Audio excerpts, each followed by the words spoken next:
Hey guys, welcome to a new video of the Splash Sisters. I'm Hana. And I'm Med. And today we're going to be talking about the greatest players to never win an NBA championship. I'm excited. There's a lot, and I know there's going to be a lot of debates about this. The ones that we're going to talk about all deserve a championship. Just a little disclaimer here, we are not going to be adding he who shall not be named on this list. And if any of you smart asses have a problem, you don't have to continue watching. Let's start. So at number 5, we're going to be going with Steve Nash. And I think Steve Nash is like one of the most underrated point guards of all time. Like for me, I think he's the top 5 point guard of all time. A lot of people don't rate him as highly because he doesn't have a championship, which is like a really flawed logic. But he's done so much in his career that like a championship doesn't really like break your career. Like I'm talking about, he still gets regarded as like a really, really great player and one of the like best passers of all time. He's one of the best shooters of all time. He almost never took any bad shots. His basketball IQ was off the charts. He is the epitome of making your teammates better. I agree. That's why he was able to win MVP twice. And a lot of people say he doesn't deserve it, but I think he definitely has a big case. And like a lot of people at the time were able to witness how his teammates got a million times better when he was on the court. Like Phoenix during the 2004 to 2010, I believe, they had like a top 2 offense during those stretches of years. And it was because of Steve Nash. Like he was a basketball mind and he was a magician on the court. Like he had eyes in the back of his head. He was one of the best shooters of all time, one of the best passers of all time. Like there's no way you can't like not include him on this list. I had to put him on this list. He was just so fun to watch. He was just perfect at basketball, to be honest, offensively. Agreed. Steve Nash is a 2-time NBA MVP, 2005 and 2006, 8-time NBA All-Star, and 5-time NBA assist leader. That's unreal, even having that to your name. Okay, so at number 4, I know this might be a little controversial because a lot of people underrate this player a lot. It's Chris Paul, one of the greatest point guards of all time. He's like the definition of a true point guard. Like when you think of what a true point guard is and all their qualities, it's Chris Paul. This man has been a top point guard in the league for 90% of his NBA career. He has the best longevity of any point guard in NBA history. Like just look up how dominant he's been throughout his whole career. Chris Paul's on your team, you're almost guaranteed to make the playoffs. He is such a winning player, although he's never won it all. And people often like forget that he was also such a good defensive player.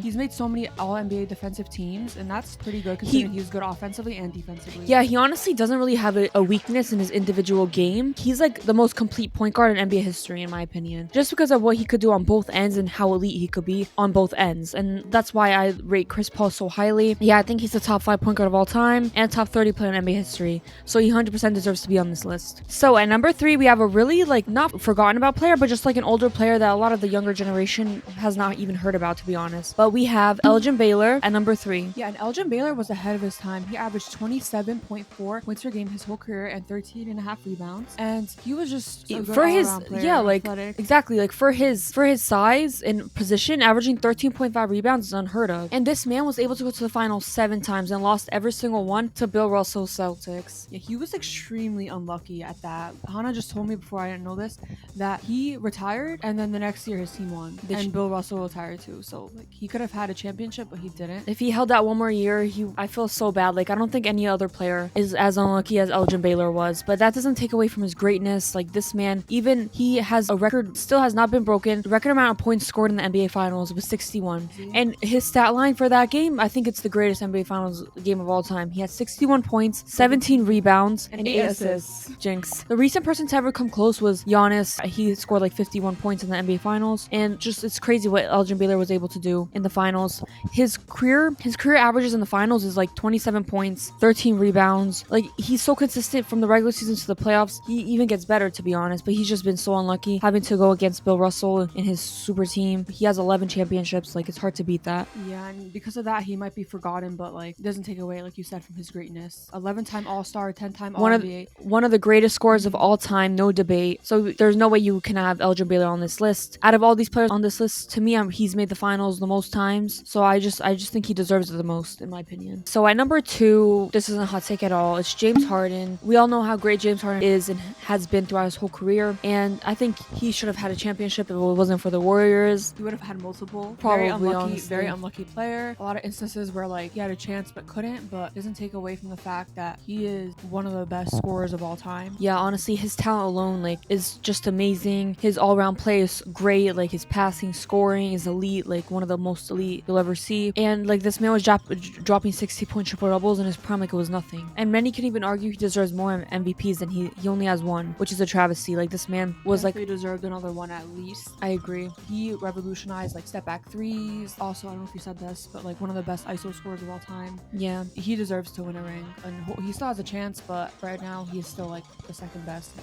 Yeah, as soon as he got to the Rockets, he was immediately the top player in the league, like every year, like a top 3 player, top 5 player, every single year after that. And yeah, honestly, I just miss prime Harden. Like he would drop like a 50 ball like it was nothing. Yeah, honestly, some people might think he's a little lower on this list, but like just watching James Harden, his greatness, like I had to put him number 2. And yeah, like this man, if he had like probably a little bit more help throughout his career, he'd easily have a championship. Exactly. And the one time he did get help, he had to verse the Warriors. Yeah, he's just unlucky. Everyone on this list is so unlucky, for being honest. Unlucky. Like when I think of it, I think of like the 27 straight missed threes. Oh my that god. didn't happen, Harden would have a championship right now. So you never know. Okay guys, so at number 1 we have the great Charles Barkley. And a lot of people may know Charles Barkley as this funny dude from inside the NBA, and him just like fighting with Shaq all the time, and him just being hilarious. But this man should have a championship. It's a travesty he doesn't have a championship. Yeah, he's definitely one of the most underrated players in NBA history. He was so dominant at the rim that teams didn't have an answer for him. Yeah, the NBA literally had to implement a new rule where players are only allowed to back down a defender for 5 seconds if they're in between the free throw line and the basket, because he was bullying power forwards and centers like it was nothing. Like this man was 6'6". He was dropping all the best numbers, getting all the rebounds, putting them back up. They had no answer for him, so the NBA had to put up this new rule. And you could literally just say that Charles Barkley changed the way the game has been played because of this. This game was so easy for him. He was a top player for like the majority of his career also, and it just sucks like that he never had a ring. Also, you also can't blame him because of the MJ Bulls. Yeah, if it wasn't for MJ, like this man would have a championship. Like he's one of the most athletic players in NBA history, one of the most powerful, dominant, and literally the NBA had to create a rule where they had to stop Charles Barkley. He has all the accolades, just that one thing missing that people hold against him. But like people underestimate how hard it is to win a championship in the NBA, especially when there's like a great player and a great team that like is bulldozing every year, like MJ and the Bulls. Like MJ stopped so many players from getting championships. That's why he stopped so many great players. He stopped Ewing, Barkley, Hakeem,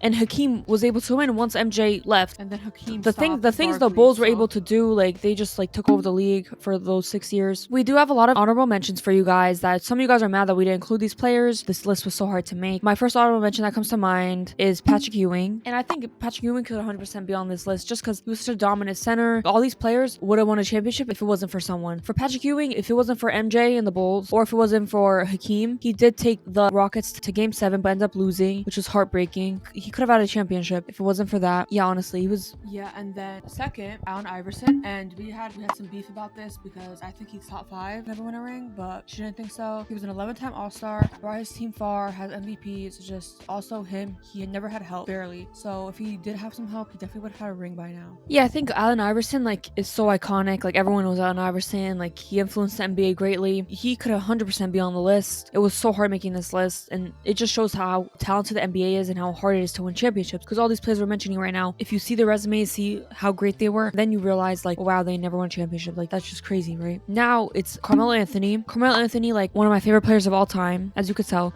So you could just see like I wasn't biased at all when creating this list. Carmelo Anthony was one of the most fun players to watch. Like everyone, like when he dropped 60 without dribbling, 10-time All-Star, dynamic scorer. Carmelo Anthony was the one that needed help in his career. Like he didn't really have like a great teams like Dwayne Wade did, LeBron did, Bosh did, like in his draft class. Like this man, he got to play with Allen Iverson, and he did go to the Western Conference Finals with Allen Iverson. So it showed that like if he did get help, he would go far. But once he got to the Knicks, like we never really like surrounded him with like a great team, or like any other teams he's been on in his prime. Like honestly, I feel like if he got to team up with LeBron or team up with like another great player, he would have a championship. Yeah, maybe not as a first option, but definitely one of the best to never win a ring. Yeah, I agree. I definitely think Ewing and Iverson definitely ahead of Melo. The next one though is Reggie Miller, also one of the best to never win a ring. It actually like feels weird that he's never won a ring.